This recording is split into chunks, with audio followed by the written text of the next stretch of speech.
School lesson. Kaya tayo tumayo. Everybody, once again, stand up. At kunin natin yung mga Bibles natin. Dito tayo sa 1 Corinthians chapter 4 in verse number 2. Isama na natin yung dalawa. Verse 1 at saka 2. Verses 1 and 2. 1 Corinthians. Pwede bang, dito ka na lang siguro tumabi sa kanila. Yan. Para may Bible sila. Yan ka na lang umupo. Gracias.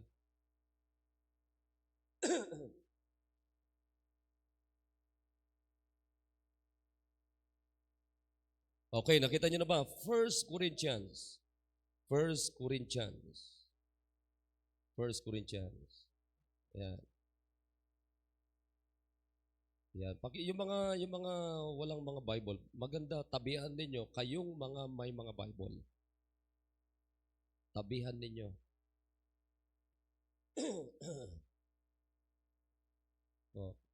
Okay, so another one, pakisarado nyo po ang mga cellphone unless kung ang cellphone nyo ginagamit ninyo. Ano? Malinaw ba ako? Ayan. So, wag nyo gamitin baka nanonood kayo ng boxing habang nagano tayo.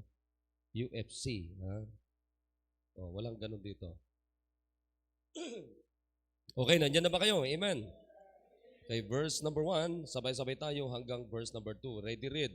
Let a man so account of us as of the ministers of Christ and stewards of the mysteries of God. Moreover, it is required. Yon. Okay, ito lang, dalawa lang. Mamaya mo na basahin pag nandun ka sa bahay niyo. Okay, tayo manalangin. Dakilang Diyos, salamat po sa talatang nabasa namin. Pagpalain niyo ito, i-bless niyo ito, maunawaan namin. At ganoon din po ang mga iba pang mga talatang babasahin po namin. At ganoon din po ang mga bata na nandoon, nag-aaral sa Sunday School, pagpalain niyo rin po sila, Panginoon. In Jesus' name, amen. Sige, pwede na kayo po. Ngayon, ang pag-uusapan natin ay tithing and stewardship. Amen? Yan, tithing and stewardship. Pero uunahin muna natin itong word na stewardship. Yan, anong ibig sabihin ng stewardship? Yan, uunawain natin na maigi yan. So makikita natin dito sa binasa natin, sabi ng Bible dito, let a man so account of us as of the ministers of Christ and stewards of the mysteries of God. Moreover, it is required in stewards that a man be found faithful. Yan. Anong ibig sabihin ng faithful? The quality of your faith, it means it must be faithful. Pagiging tapat. Yan. Pag sinabi mong tapat, ikaw ay mapagkakatiwalaan. Nakikinig tayo? Tandaan nyo ito ha. Alam nyo, dito sa mundo, tandaan nyo mga kapatid, lahat ng bagay na meron tayo ay hindi atin yan. Naunawan nyo? Lahat ng bagay na meron tayo ay hindi yan atin. Kundi lahat yan ay pag-aari ng Diyos sa makatuwid. Kung hindi yan atin, mga bagay-bagay na meron tayo, kapatid, hindi atin yan, hindi natin pag-aari yan. In other words, pag-aari ng Diyos yan, sa makatuwid, tayo po ay katiwala lamang ng Diyos. Narinig niyo ba ako? Naiintindihan niyo ba yung salitang katiwala? Katiwala. Ibig sabihin ng katiwala,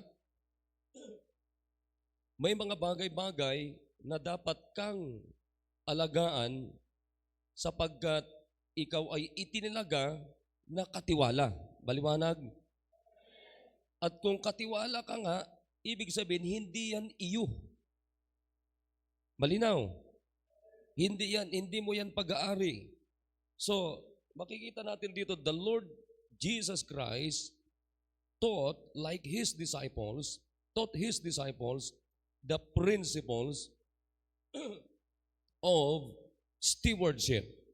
Katiwala. Mamaya pupuntahan natin kung hindi sa susunod. Like in Matthew chapter 25 verses 14 to 31. The word stewardship means, pakinggan nyo to para maunawaan natin.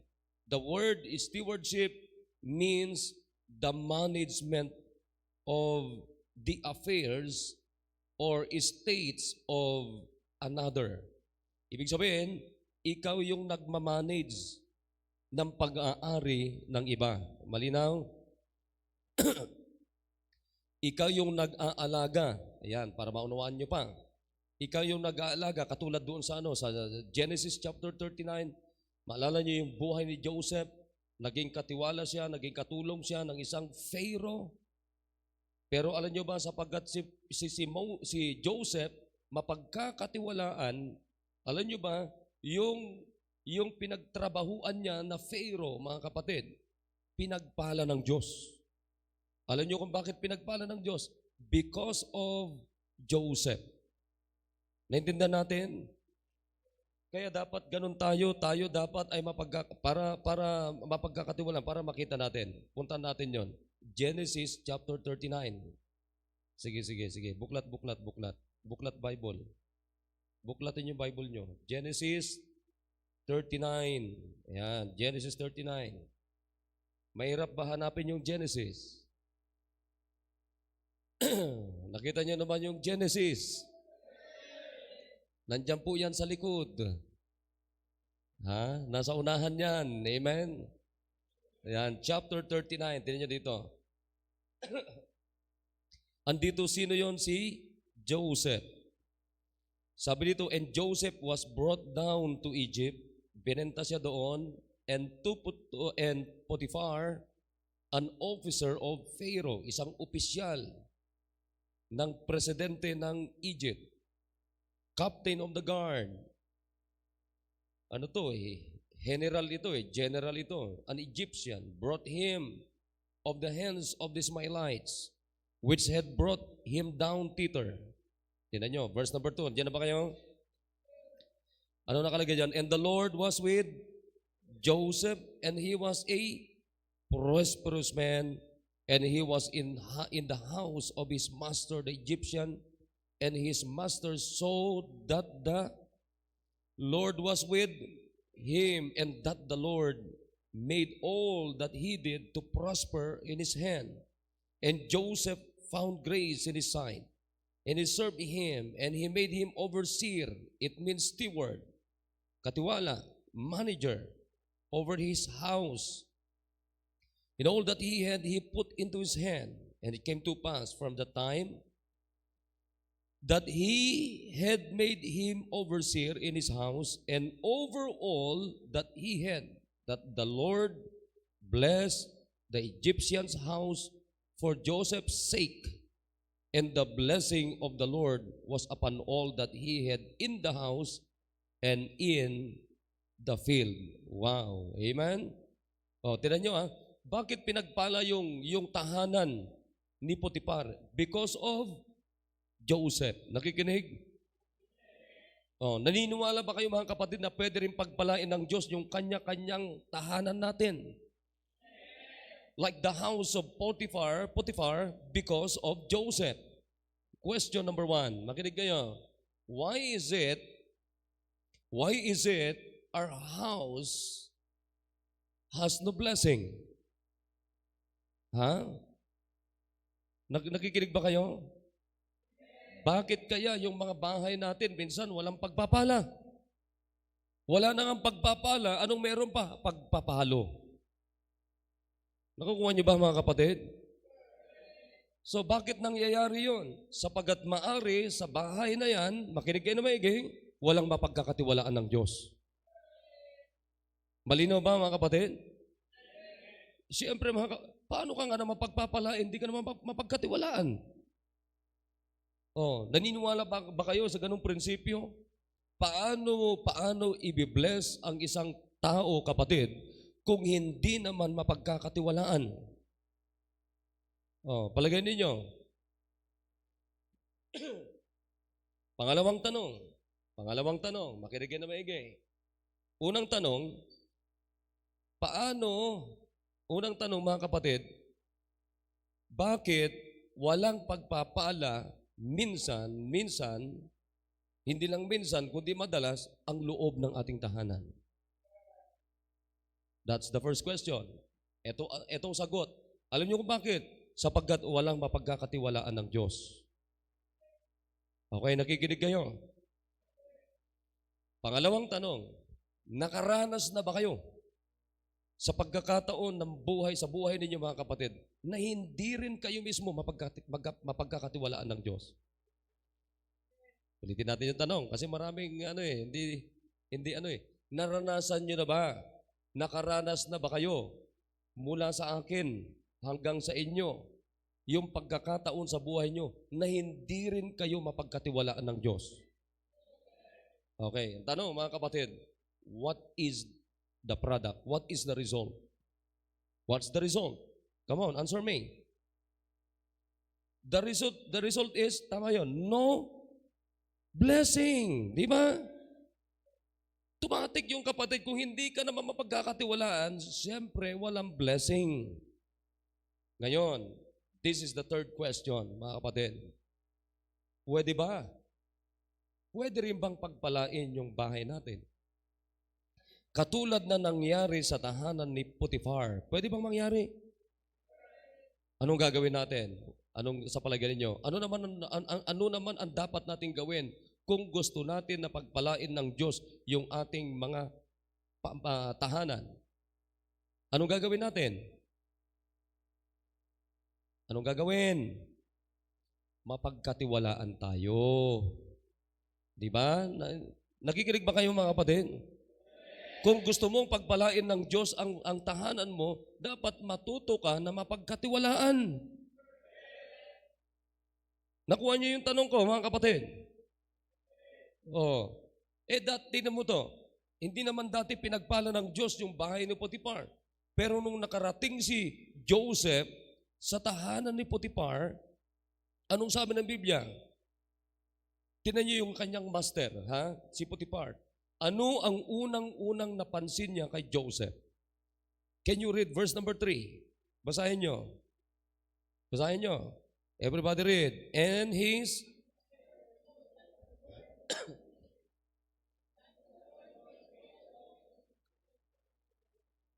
Ayun, di ba? Anong meron si Joseph? Bakit siya mapagkakatiwalaan? Anong meron sa kanya? The Lord. Amen? The Lord was with him. Maliwanag ba mga kapatid? Wala namang kasama si Joseph na taga DPWH. Palagay niyo po, amen? Hindi katulad ng sinasabi ni Diskaya, which totoo naman siguro yun. Ano sabi ni Diskaya? Ang tanong sa kanya ni Karen Davila, siya ba yung nagtanong? Ano sabi niya? Hindi yung lalaki, Sabi niya, alam mo, kailan kami nagkaganito? Sabi ni Mrs. Diskaya, nung kami ay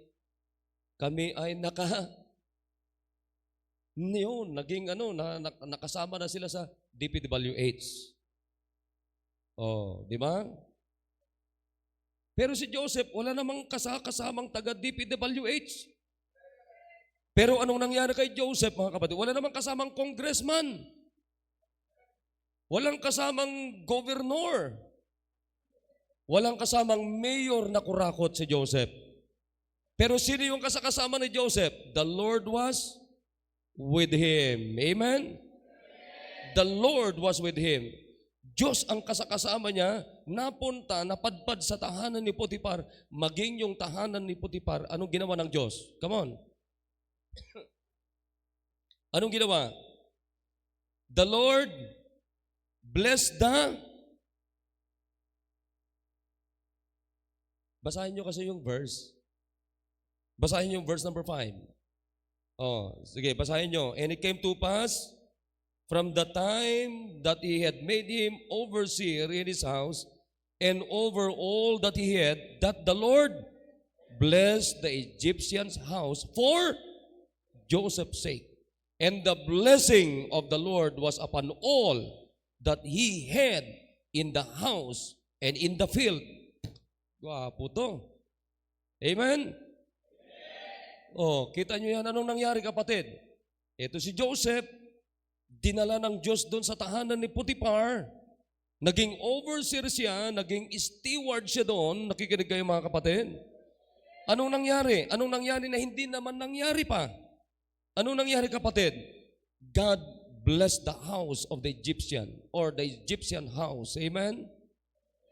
Ang matindi pa, kapatid, hindi lang yung pamilya, hindi lang yung tahanan, kundi hanggang doon sa field. Nakikinig?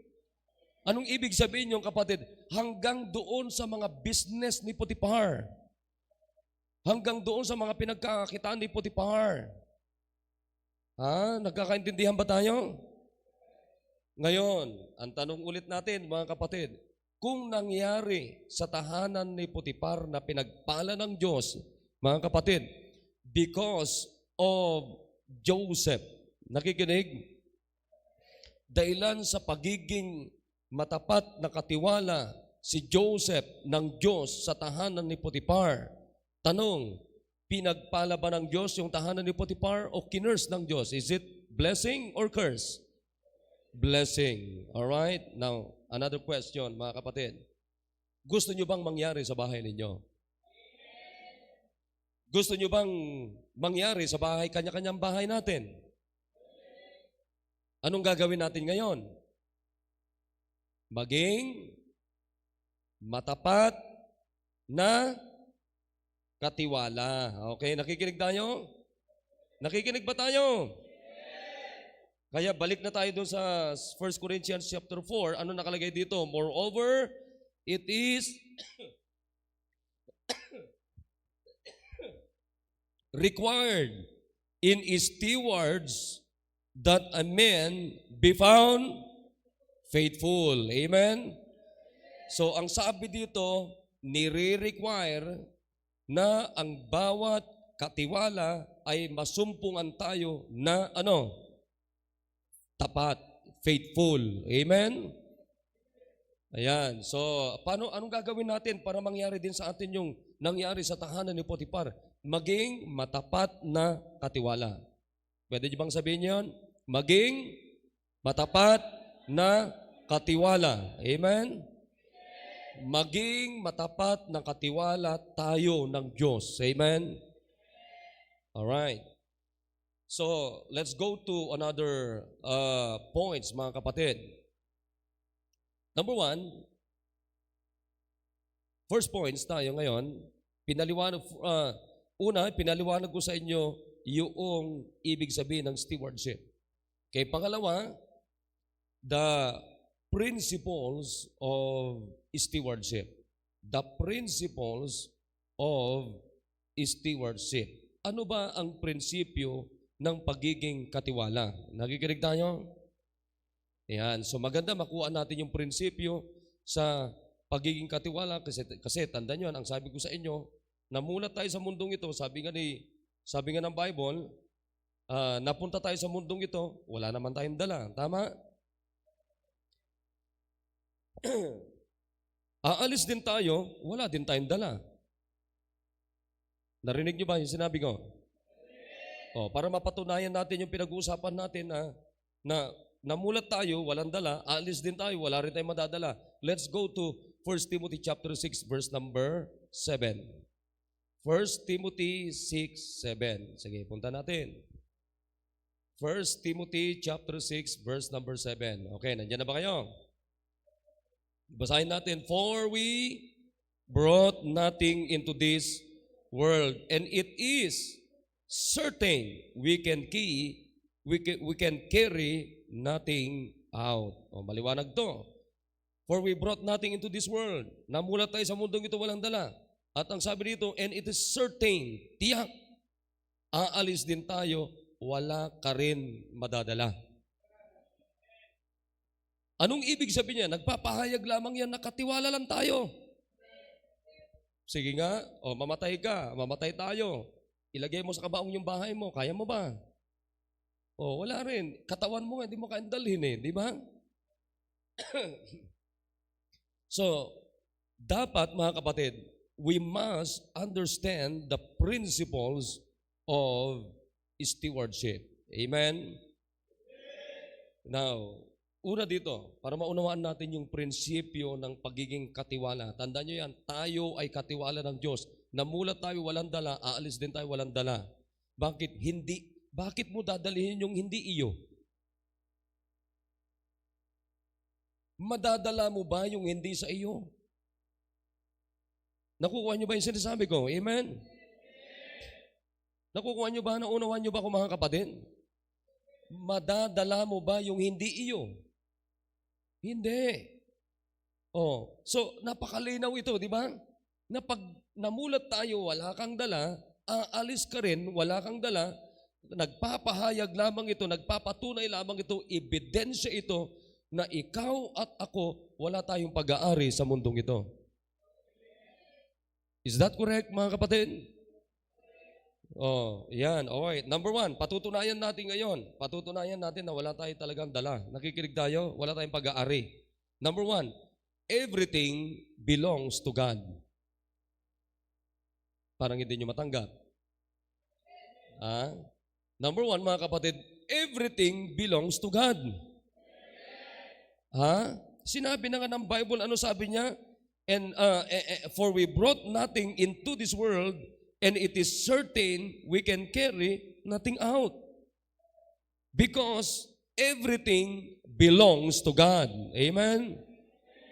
Bakit namulat ka walang dala? Bakit aalis ka walang dala? Because everything belongs to God. Kahit kapiranggot, wala kang pag-aari at wala akong pag-aari, wala tayong pag-aari. Amen? Because everything belongs to God. Amen? Malinaw ba yan, mga kapatid? Tingnan natin. Patunayan natin ito. Let's go to Exodus 19. Exodus 19. Yan, kasunod lamang yan ng Exodus 19. Verse number 5. Maganda to. Anong sabi ng Bible dyan? Verse number 5. Basahin natin lahat. Now therefore, if ye will obey my voice indeed, and keep my covenant, then ye shall be a peculiar treasure unto me above all people, for all the earth is mine. Sige nga. Sinong pag-aari ng, ano ang pag-aari ng taga-DPWH? Wala, di ba? Saan yung pag-aari mo? Saan yung pag-aari ko? Pag-aari ng Diyos. Lahat yan, original. Amen? Ano sabi ng Bible diyan? For all the earth is mine. Mula dito hanggang China, hanggang US, hanggang dun sa pinakadulo-dulo ng universe, mga kapatid. Nakikinig tayo? Stars, the moon, lahat yan, kapatid. Pag-aari lahat ng Diyos yan. Nagkakaliwanagan ba tayo? Wala tayong pag-aari, tandaan niyo yan. Kaya huwag kayong maghari-harian dito. Naunawan niyo ba? Huwag tayong maghari-harian. Minsan nakakalungkot, nagkaroon ka lang ng 200 square meters, naghari-harian ka na. Nagkaroon ka lang ng 10 hectares, mga kapatid, parang pag-aari mo na hanggang doon sa impyerno. No way. Kahit anong meron tayo, kapatid, huwag kang maghari-harian. Kaya kayo mga taga-village, huwag niyong angkinin ang village. Hindi masama na magpaganda kayo ng bahay dyan, pero higit na dapat pagandahin ninyo yung inyong relationship at fellowship sa Diyos. Bakit? Maaring ngayon, mamaya, maaring bukas sa susunod na taon, mga kapatid. Makinig kayo, sa susunod na taon, iiwanan mo na yan. Pastor, nakakatakot naman yan. Huwag naman. So, anong ginagawa nyo? Kahit katukin mo pang kisame, pag sinabi ng Diyos, Hoy! Kukunin ko na ang iyong kaluluwa. Ano magagawa mo? Naalala niyo ba yung mayaman sa Luke chapter 12? Ang yaman-yaman niya, di ba? Nag-ipon. Ano sabi niya? Oh, wala na akong ibang gagawin kundi magpahinga, kakain, iinom, magpapakasaya. Narinig ng Diyos. Anong sabi ng Diyos? Oy, mangmang, ngayon ding gabi, kukunin ko na ang kaluluwa mo kasi natutulog ka. Di nakikinig sa preaching. Ha? Dapat kasama na kayo. Ha? Wag muna. Biro lang yon. Wag muna. Gumising lang. Amen? Baga paggising mo, ano nakita mo? Hindi na si Pastor RJ, si Moses na. Di ba? O at least pag si Moses, sa langit. Di ba? Baka maya, pagmulat mo, si Joseph na to. Ha? Ayan, nagkita na kayo ni Joseph. Ha? So makita nyo mga kapatid, let's go to another verse. Let's go to Psalms 24. Ayan. Psalms 24. May natututunan ba tayo? Kaya ngayon kapatid, huwag tayong ulit, sasabihin ko yung word ko sa inyo, huwag tayong maghari-harian. Minsan pag may maano tayo, tinan nyo minsan pag may sasakyan tayo, meron tayong, tapos yung sasakyan natin may payong pa, ano? Ha? Meron na tayong bahay, meron tayong luwang ng ating ari-arian, hektarya, hectares. Biro mo yung isang politician, napanood niyo ba yun? Ang pag-aari niya ay 20 hectares. Ang nagsiwalat yung anak niya, sabi niya, paano naman magkakaroon ng ganyan? Wala namang siyang ibang trabaho, kundi politician lang naman. Pero wag niyong lalanglangin ang politician. Nasa kanila lahat ng kayamanan, pati impyerno. Ha? So makita niyo kapatid, tapos nagpatayo siya na, ang ganda-ganda daw yung kalsada, ang ganda-ganda yung kalsada. Imagine kapatid, 20 hectares. Tapos doon sa tuktok, nagpatayo siya ng malaking bahay na ang mga ginamit ay puro imported pa. At doon niya ibinahay yung kanyang girlfriend. Yan ang sinasabi ko sa inyo kanina. Marami dito, mga interns, maraming girlfriend. That's wrong. Pero mamaya, kasama nyo na naman siya. Di ba? Dito tayo sa Psalms 24. Nandiyan na ba kayo? Verse number 1. Basahin natin lahat. The earth is the Lord's, and the fullness thereof, the world, and they that dwell therein. Sa ngayon pag-aari natin. Nakuha niyo ba? Maaring ngayon nyo lang nalaman, wala pala akong pag-aari. Pag-aari ng Diyos lahat ito. Amen? Yan ang dapat nating prinsipyong maunawaan. Amen? Wala tayong pag-aari mga kapatid. Namulat tayo, sabi ng Biblia, walang dala, aalis din tayo. Ano mangyayari? Wala ring dala. Amen? Kaya ngayon pa lamang ay matutunan nating, ibig sabihin, kung wala tayong pag-aari, sino tayo? Come on, sino tayo? Sino tayo? Tayo ay Tayo ay katiwala. Amen? Stewards lang tayo. Tayo po ay katiwala lamang ng Diyos. Kaya alam niyo, masanay na tayo na, wala akong pag-aari sa mundong ito. Ngayon, kung katiwala ka ng Diyos, huwag kang abusado. Amen? Huwag tayong abusado. Yamang katiwala tayo ng Diyos, sabihin natin, simula ngayon, hindi ko pag-aari pala ito, hindi ko pala pag-aari ito. So dapat ako ay isang katiwala lamang. Yan. Amen? Ngayon, ibig sabihin mga kapatid, kung wala tayong pag-aari, so sino tayo? Kaya wala tayong pag-aari sapagkat everything belongs to God. Amen? Kaya wala tayong pag-aari because everything belongs to God. Malinaw dyan. So, second principle. Pangalawang prinsipyo, every Christian, every believers is a steward of God. Amen? Sa mga katuwid, tayo lahat mga kapatid ay katiwala ng Diyos. Kaya dapat kung tayo ay katiwala, sabi ng Diyos, dapat masumpungan tayo, matagpuan tayo ng Diyos na matapat. Now, tinan natin ito. Ito magandang illustration natin. Let's go to Matthew 25. Matthew 25. Matthew 25.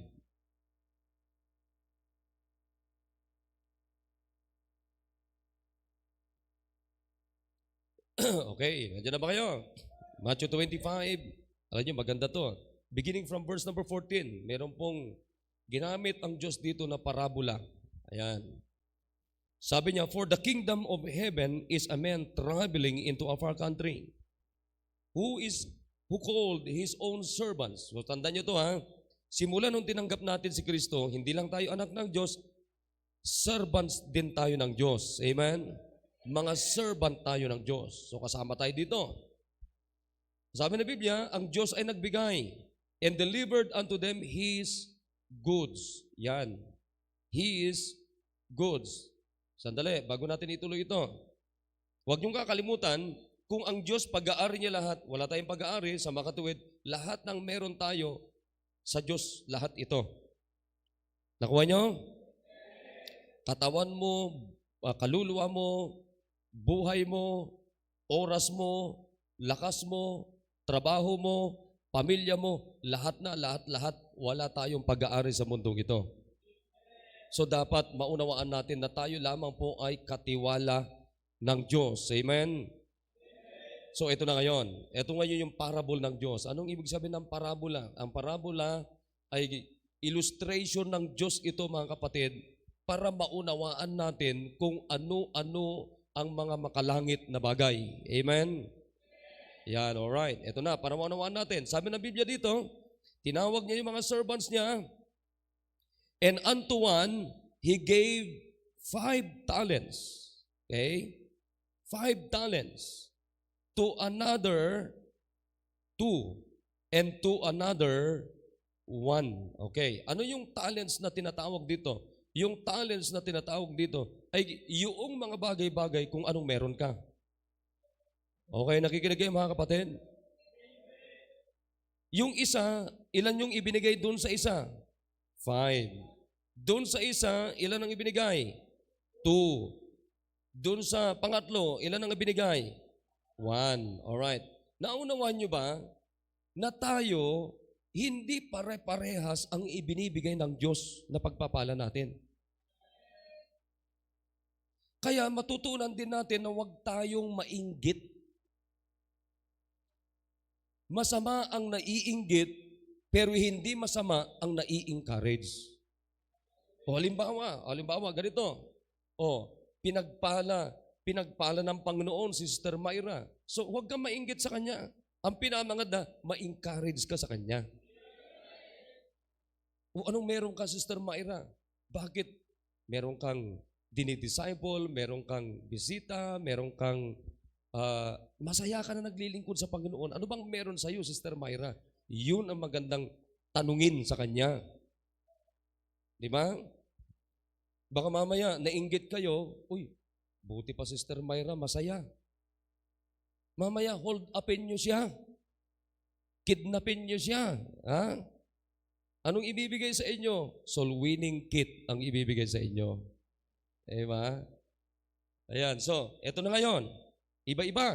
Kaya tayo magkakaiba, yung blessing natin, yung talents natin magkakaiba, pero wag tayo mainggit. Pero pwede tayo ma-encourage. Amen? Okay, tuloy natin. Sabi ng Bible dyan, and unto one he gave 5 talents, to another 2, and to another 1, to every man according to his several abilities. So, depende yan sa abilidad natin. And straightway took his journey. Then he that had received the 5 talents went and traded with the same, and them and made them other 5 talents. Anong ibig sabihin ng traded? Ginamit niya. Ha? Ginamit niya, mga kapatid, at siya ay naging matapat na katiwala. So yung 5 ibinigay na multiply, naging ilan? Sabi diyan, with the same and made them other 5 talents. So naging ilan yung 5? Naging mathematician. 5, binigyan ng 5. Naging nakapag-produce pa siya ng another 5. Ilan na yon? 5 plus 5, ilan? 10, di ba? Ayan, naging 10 na. Then sabi ng Bible dito, and likewise, he that had received 2, he also gained other 2. So yung dalawa, naging dalawa rin, na-multiply ng dalawa, ilan na yon? 4. Alright? So pwede na kayong pumasa. And then sabi ng Bible dyan, but he that had received 1 went and dig in the earth and hid his Lord's money. So anong ginawa niya? Yung nakatanggap ng isa, tinamad siya, itinago niya, hindi niya ginamit, hindi siya mapagkatiwalaan, hindi siya matapat. Kaya anong nangyari? Wala. Ngayon, dumating na, bumalik na ang Panginoon. Ha? Bumalik na yung master. Bumalik sa mga servants. Naningil na. Ha? Makinig kayo, ganun din tayo. Babalik si Kristo, sisingilin tayo isa-isa. Paano natin ginamit yung buhay natin? Nakikinig tayo? Ginamit ba natin ito pang sarili o ginamit natin ito doon sa totoong nagmamay-ari? Naniniwala ba kayo na yung buhay natin pag-aari ng Diyos? Isang araw sisingilin tayo. Ito na, yung paniningil. Puntan natin. Kasi eksakto ganito rin ang mangyayari sa atin. Ha? Verse 19, after a long time, the Lord of those servants cometh and reckoneth with them. And so he that had received 5 talents came and brought other 5 talents, saying, Lord, thou deliveredst unto me 5 talents. Behold, I have gained beside them 5 talents more. Sabi niya, Panginoon, yung ibinigay mo sa akin na 5, Panginoon, naging 5. Tingnan natin yung commendation ng Diyos. Verse number 21. Pakibasa nyo. Pakibasa. Ready, read. His Lord said unto him, well done, thou good and faithful servant. Thou hast been faithful over a few things. I will make thee ruler over many things. Enter thou into the joy of thy Lord. Wow, what a commendation. Amen? Oh, tinan nyo yan. Ganon din tayo, mga kapatid. Makinig kayo. Huwag nyo lang gamitin ang buhay nyo pang sarili. Anong tawag dyan? Selfishness. Nakikinig? Dapat gamitin natin yung sarili natin, gamitin natin ang buhay natin doon sa nagbigay. Sinong nagbigay ng ating buhay? Diyos. Am I clear? Am I clear? Amen? Kanino galing ang buhay natin? Oh, dito, hindi ka nagsasalita eh. Kanino galing ang buhay natin? See? Tanong ko sa inyo, ginagamit nyo ba yung buhay nyo sa Diyos o pansarili mo lamang? Most of you, it's sad mga kapatid, pansarili. Kaya ano sinasabi natin? Naku, wala akong panahon sa hapon, wala akong panahon sa umaga, wala akong panahon sa Wednesday, wala akong panahon na mag-soul winning, wala akong panahon sa Diyos. Alam nyo, may nagsabi dito yan sa ambirang buhay. Huwag niyong sasabihin yan. Merong dinidisciple si Sheila. Pag pinupunta ni Sheila, yung misis ko, anong sinasabi niya? Ay, naku sister, wala akong panahon dyan. Huwag kayo magsasalita ng ganyan. Kayong mga mahilig magsalita ng ganyan na hindi kayo nag-iisip bago kayo magbitaw ng words, naririnig kayo ng Diyos. Pagpupuntahan ni Sheila, pupuntahan niya, sis, attend ka ng Wednesday mamaya, service, may service tayo, ating ka ng linggo, ating ka ng umaga. Sis, mag-Bible study tayo. Alam mo, sabi niya, ay, naku sister, wala akong panahon dyan. Ha? Ako, hindi ko sinasabi to para pagpahiran tao. Sinasabi ko to sapagkat totoong nangyari. Kaya ito ngayon nangyari, isang araw dumabo sa kanya ang cancer. Yak siya. Ha? Yak siya. Ano sabi niya kay Sheila? Sister Sheila, pinalo talaga ako ng Diyos. Alam ko, palo ng Diyos ito. Ha? Kapatid, bakit natin ipagyayabang yung isang bagay na hindi naman iyo? Kaya yung buhay ninyo, huwag niyong ipagkakait doon sa nagbigay. Bigay ng Diyos yan. Kayo tinan nyo, kayo mga tamad umaten ng hapon. Ha? Tamad kayong magpagamit ang buhay nyo sa Diyos.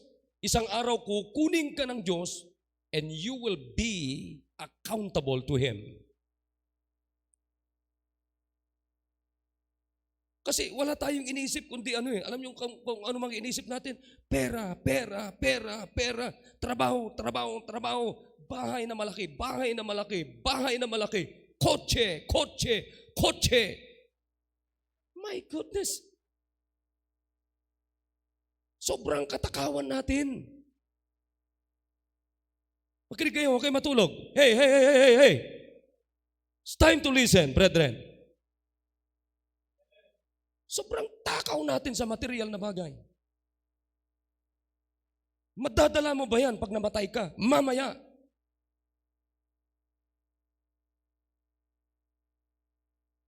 Ni isang butil na bigas, wala kang madadala. Tingnan niyo ang kalukuhan natin. Ha? Wala na kayong ginawa kundi trabaho, trabaho, trabaho, trabaho, trabaho, trabaho, trabaho. Yung mga anak ninyo pariwara na.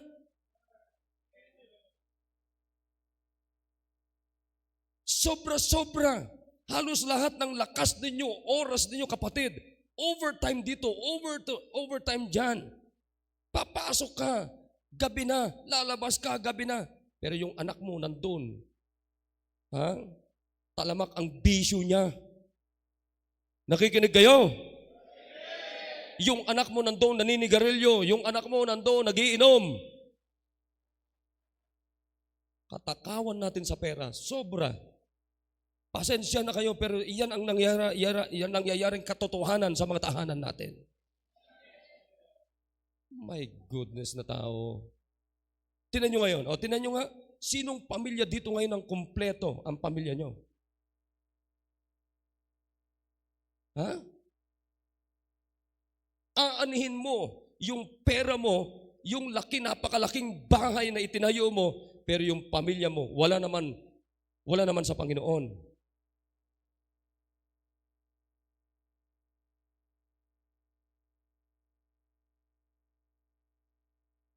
Mamaya, sasabihin ko mamaya, kung papaano tayo niloloko ni Satanas. Nakikinig kayo mga kapatid? Wala kayong ginawa kundi, naku, hindi ako makapag-attend ng hapon kasi may sisingilin pa ako, may ganito pa ako, may ganito, tapos gabi na. Tingnan mo, takot na takot kang gabihin mula sa simbahan, pero hindi ka natatakot na gabihin galing sa trabaho. Ha? Bakit ganon? Katakawan sa material na bagay. Hindi nyo ba alam na pag maghapon kayo dito sa simbahan, ano makukuha nyo? Spiritual blessings. Na hindi kayang nakawin ng mga magnanakaw. Pero ang material na pagpapala, material na bagay, kayang nakawin ang mga magagaling na magnanakaw.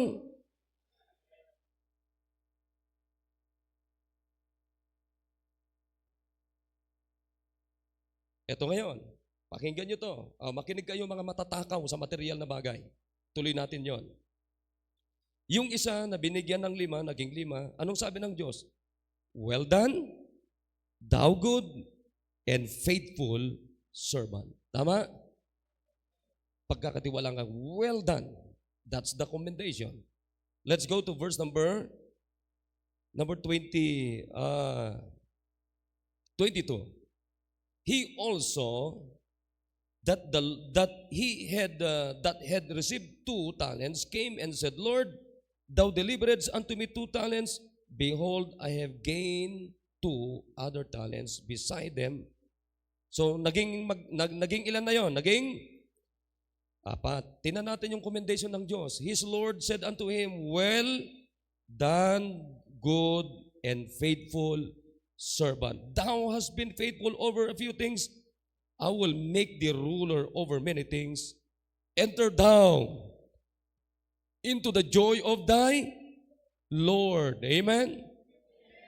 Ano sabi ng Panginoon? Oh, mabuti at matapat na katiwala. Yun ang commendation ng Diyos. Ha? Let's go to the last one. 24. Then he which had received the 1 talent came and said, Lord, I knew thee that thou art a hard man, reaping where thou hast not sown, and gathering where thou hast not strawed. And I was afraid. Yun. Okay, yan yung sinasabi ko sa inyo kanina. Takot kayo na magpagamit sa Diyos, pero hindi kayo takot magpagamit sa pera. Takot kayo magpagamit sa Diyos. Takot kayong gabihin sa simbahan, pero hindi kayo natatakot na gabihin doon sa trabaho nyo. Ni halos doon na nga kayo natutulog, halos din na kayo umuwi, doon na kayo magdamagan.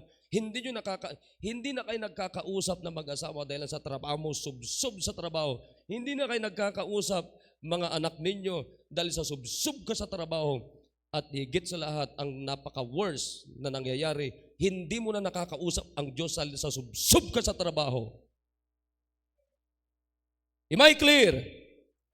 Di po ba? Sa sobrang katakawan natin mga kapatid sa material na bagay na hindi na tayo, wala tayong panahon makipag-usap sa Diyos.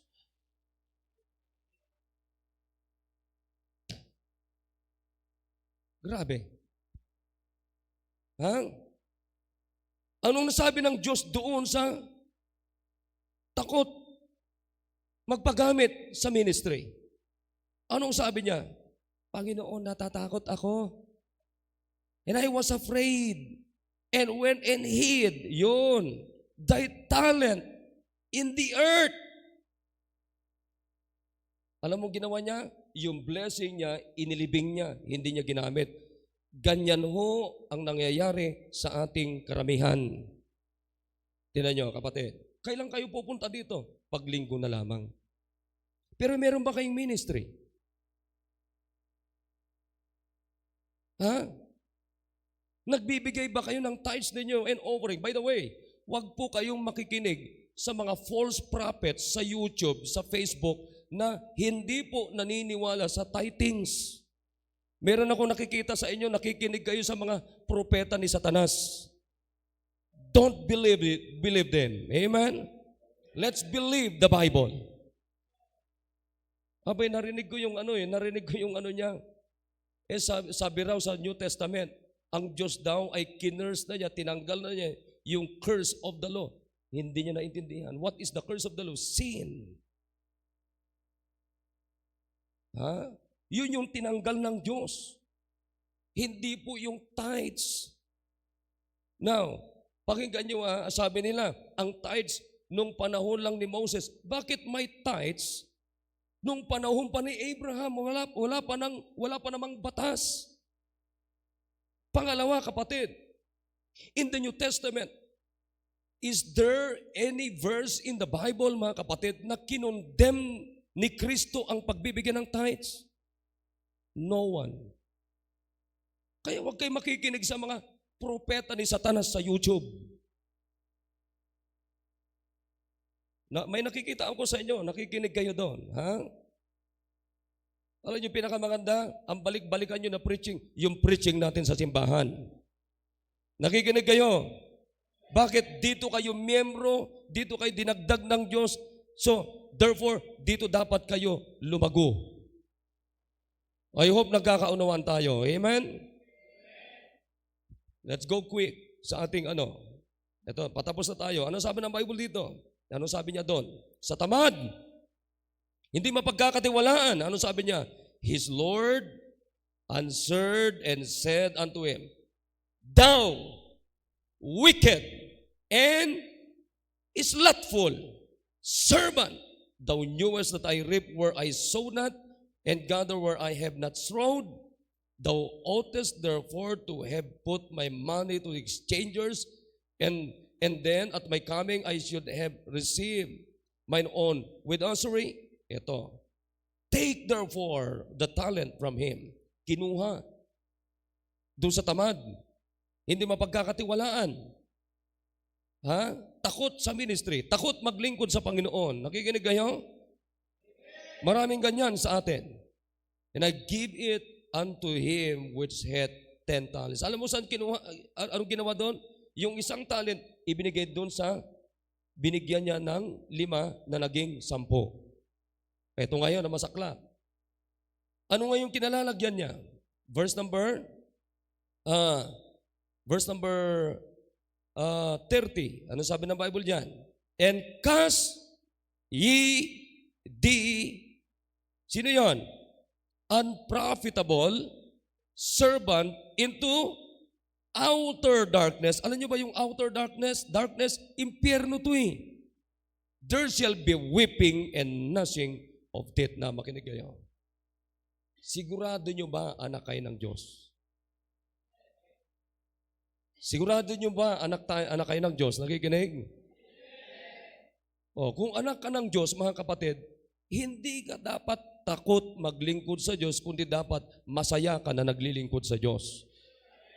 Dapat lalo nating maunawaan, mga kapatid, na ang buhay natin hindi atin ito, hindi natin pag-aari ito. Therefore, lahat ng bagay meron sa iyo, hindi iyo yan, kundi sa Diyos yan. So anong ibig sabihin yan? Gamitin natin sa Diyos. Paano natin gagamitin? Faithfully. Naunawan natin? Dapat maunawan natin yun, mga kapatid.